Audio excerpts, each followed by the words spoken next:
х. Айырмашылық тек қана мұндай әріп нүкте төменде тұрса, х әрпінде жоғарыда тұрады. Яғни араб тілінде х әрпінің 3 түрі бар. Ең бұл х, то есть өте қатты жуан шығаруымыз керек. Х.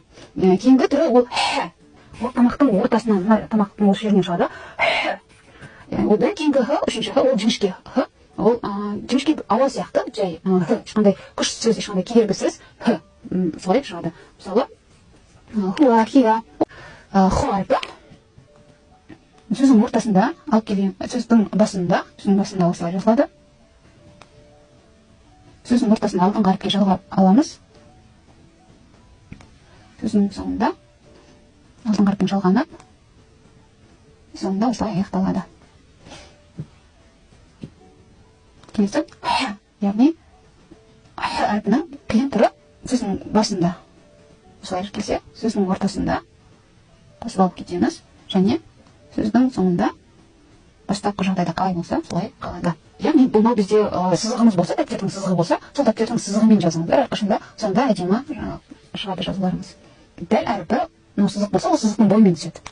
Дәл негізгі түрі сөздің басында солай келеді, және сөздің ортасында солай жазылады, және сөздің соңында солай жазылады. Яғни көп тұрғандарында қатты өзгеріске түскен жоқ. Неге? Себебі алты әріптердің бірі бұл да өзінен кейінгі әріпке жалғанбайды.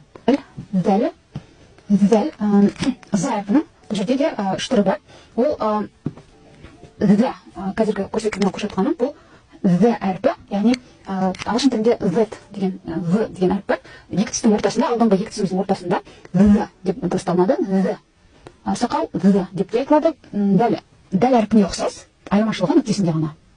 Дәл әрпі секілді, тек қана нүктесімен айырмашылық түседі. Өзінен кейінгі әріпке жалғанбайды, сондықтан сөздің ортасында және соңында бірдей жазылады. Келесі әрпіміз р әрпі. Р әрпі төменде, мысалы, мынау сызық болса, былай сызық кеткен болса, мына жерде сызықтан төмен түседі. Бастап былай келеді дағынан төменге осылай түсіп кетеді. Р әрпі. Сөздің басында осылай жазылады, сөздің ортасында осылай жазылады, және сөздің аяғында да осылай жазылады. Сызықтан, мысалы, мына жерде бізде сызық болып келсе, сызықтан төмен түседі.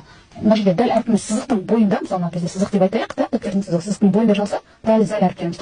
Ал айырмашылығы ол р әрпі сызықтан, мынау сызығымыз болса, сызықтан төмен түсу керек.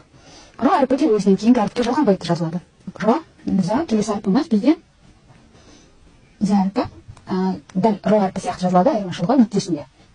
Келесі әріп син әрпі, сөздің басында бұл басқаша жазылады, сөздің басында осылай келінеді. Ал сөздің ортасында алдыңғы әріпке жалғап алып кетеміз. Сөздің ортасында 1, 2, 3 кетеміз.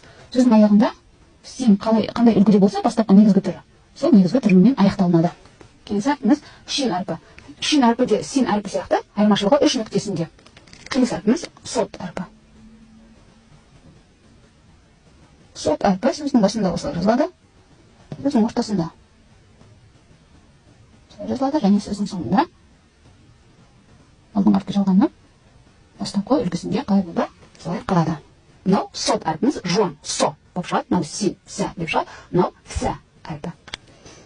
Келесі дот әрпі.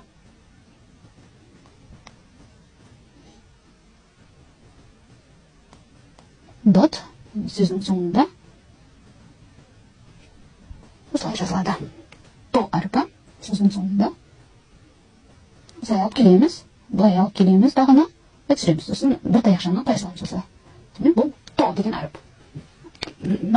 Бұл жіңішке, қарапайым т әріпі. Яғни қазақ тілі орыс тіліне айырмашылығы бұл өте жіңішке оқылады. Тамыр. Мен бұны айтқан кезде біз бұдан кейінгі дыбыстарды т мен а келіп тұрса, егер та деп дұрыстамаймыз, та деп дұрыстаймыз. Яғни өте жіңішке айтылады. Ал мынау бұл то. Яғни тіліміз үстіңгі тістеріміздің артына тию арқылы то деп дұрысталады. То. Та, то. Келесі әрпіміз до әрпі. Дәл осы тіліміз жоғарғы тіске тию арқылы то шыққан жерінен до әрпі шығады. Бұл да жуан әріптердің бірі. Бұл да дәл то әрпі сияқты жазылады, айырмашылығы нүктесінде. Зо әрпі. З әрпіне тоқталып кетейік. З әрпінің де 3 түрі бар. Мынау з әрпіміз бұл қарапайым түрі. Біздің қазақ орыс тіліндегі қарапайым з деген әріп. З деп те айтылады, з деп те айтылады. Мынау з әрпіміз бұл з әрпі. З екі тістің ортасында. Ал мынау әрпіміз бұл зо. То есть өте жуан оқылу.